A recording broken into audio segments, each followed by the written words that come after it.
Hello everyone and welcome back. This is the Melee HD Top 25 things that I want to happen.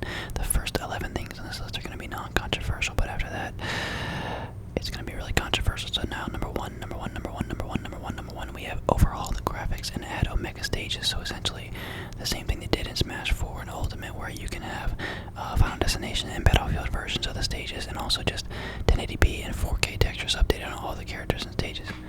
Okay, now number two is to give us character skins and maybe the ability to use and make our own. So just a minor cosmetic change, but maybe the ability to add character skins would be really fun and make a big community in the creative side of the Melee community. Okay, so number three is to improve online play / provide it with better Nintendo servers, because as of right now, the only way to play Melee online is through net play. Number four is to keep all the current graphics as they are and have basically a toggle like the Master Chief Collection, so you can essentially change between the high quality new updated graphics and the older original Melee graphics. So number five is to have a ranked ladder, so essentially a ladder online, so competitive players have something more to do.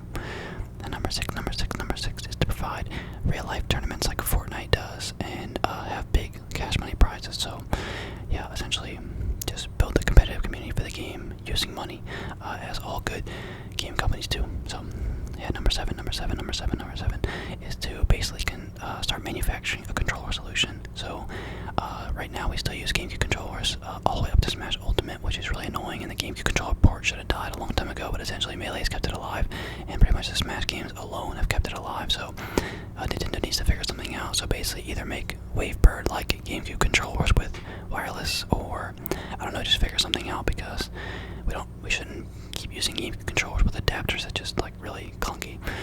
So number eight, CRTs are really plaguing the backs of every single Melee player. So yeah, do something about CRTs.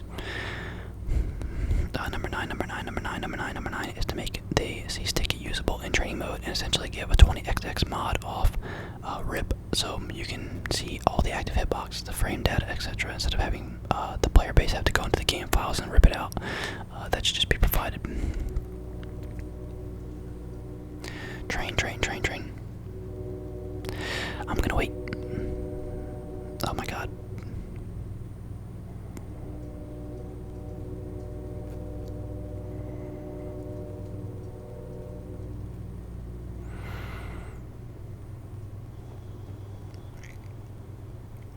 Okay, number 10 is stat tracking. So essentially having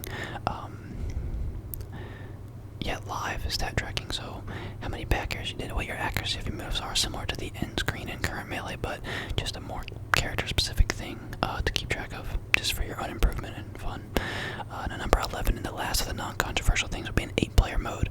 So essentially what they've added since Smash 4, so just a crazy out of control mode where you could have 8 Melee foxes going crazy, would be really fun. Okay, now we start with the controversials. Number 12 would be to take out L canceling. L canceling is basically just an excuse to spam the L button constantly when you play, and it's very not necessary. I think they should take L canceling out in Melee HD, but like I said, the purists will want the game to be as it was, and it obviously lowers the skill gap by removing it, but I do think they should remove it. So yeah, number 13, this begins the character changes. So number 13 is to fix Game & Watch's shield. Game & Watch's shield barely covers his own body, so if they were to fix Game & Watch's shield, he'd be a much more viable character. That, as well as his L canceling, etc., like there's other glitches that make him, that are unintended.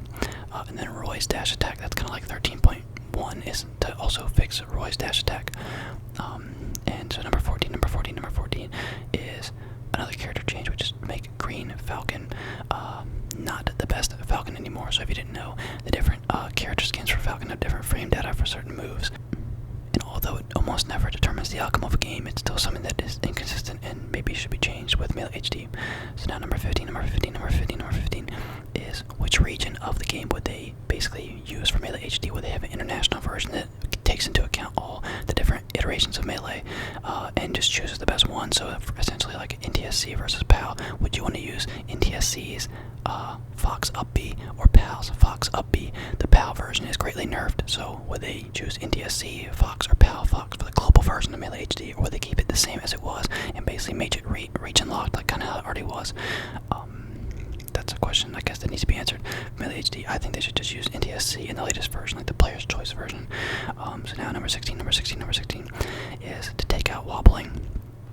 Wobbling is really annoying, and everybody hates it that plays Melee, except for Ice Climbers players, and even they understand that people hate it. So yeah, taking out wobbling would be number 16. So number 17 is basically dashing mid-frame causes walking sometimes because the game runs at 30 frames per second, and as you go to move your stick from the neutral position to the edge of the stick, you may be caught in between the frame and then essentially get a walk instead of a dash, even though you couldn't have physically done any faster than you did. So number 18 is the invisible ceiling glitch. This is a glitch that's been in the game for a while, and is obviously very unintentional, and yeah, removing the invisible ceiling glitch is number 18. So now number 19 is buffing characters in general or having an active game balancing community. So much like Smash 4 and beyond, they started to balance characters like while the game was out through like online patches, and yeah, essentially buffing characters and changing them. Would Melee HD do this, or would Melee HD leave all the characters as they were before? So now number 20 is to change the dead zones for true perfect left, right, up, and down to make wave dashing easier / more consistent. So obviously, if you know anything about the GameCube controller stick in Melee, there are true left, up, and down. So and right, obviously, and imagine the control stick being 360 degrees, and a true left is 270 degrees. If you're to press the stick at 290 degrees, it's still considered true left, even though you're not actually truly left. So these zones are really big on the GameCube or on Melee. So changing this would make wave dashes easier and longer. Basically make controllers less dependent on having these good zones. Because some controllers are better aligned with your actual stick, like kind of notches or whatever that are pre-built in. And number 21 is a character change, which is actually Sheik, making Sheik her own character. Should Sheik be a character on her own, or should Sheik stay as Zelda's down B? I think Sheik should be her own character and give her and Zelda a new down B. Number 22 is changing all mashing moves to be holding instead of mashing. So essentially to get out of a grab that could stay a mash, but like Luigi's down B, Bowser's up B, Donkey Kong's up B, Ice Climber's side B, all of these moves that require mashing I think should be changed, and just be if you're holding the button in or not, because it's humanly impossible to do these moves perfectly, and I think this is one of the things that should be changed, and I will make a whole other video about this topic specifically, but yeah, as it stands, I think that should be changed. So number 23 is light shooting. Would they keep light shooting or would they remove light shooting? Light shooting essentially is when you have an analog trigger, you can have different varying degrees of a press, and newer controllers, a lot of them have digital triggers, which means they only have either pressed or unpressed states, and that makes light shooting impossible. So should they remove light shooting? I think they should. And number 24 is button remapping / instant up tilt, and the removal of tap jump. So if you didn't know, in Smash 4 and Ultimate, you can change your control scheme and basically turn off tap jump and make tilt happen with your control stick, which inevitably removes all of the skill, and let's say doing a run up, turn around, up tilt. So if you could change these buttons, would that make Melee better or worse? I think that's a change that should happen in Melee HD. So now we have number 25, the final thing on the list, which is instant, or let's just say ledge regrab invincibility. So when you regrab the ledge, you essentially regain your invincibility. In newer Smash games, you do not, and I think getting regrab invincibility creates a more stalling environment, so I think they should remove ledge regrab invincibility. And now bonus.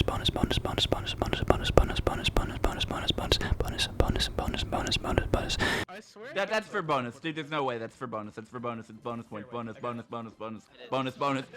for bonus. Bonus. That's a bonus over there. Bonus content. Bonus. Mark that's bonus. That's bonus. Mark that's bonus. That's bonus. Mark that's bonus. Is to add new characters or maybe DLC characters and maybe make Melee free to play and make you charge or pay for the DLC characters, and that could maybe make Melee free to play. And then so bonus. Number 2 is wall jumping. Why do some characters wall jump Melee and some characters don't? Pichu can wall jump, Pikachu can't wall jump. Did you just forget how to wall jump? I don't understand. Yeah, bonus.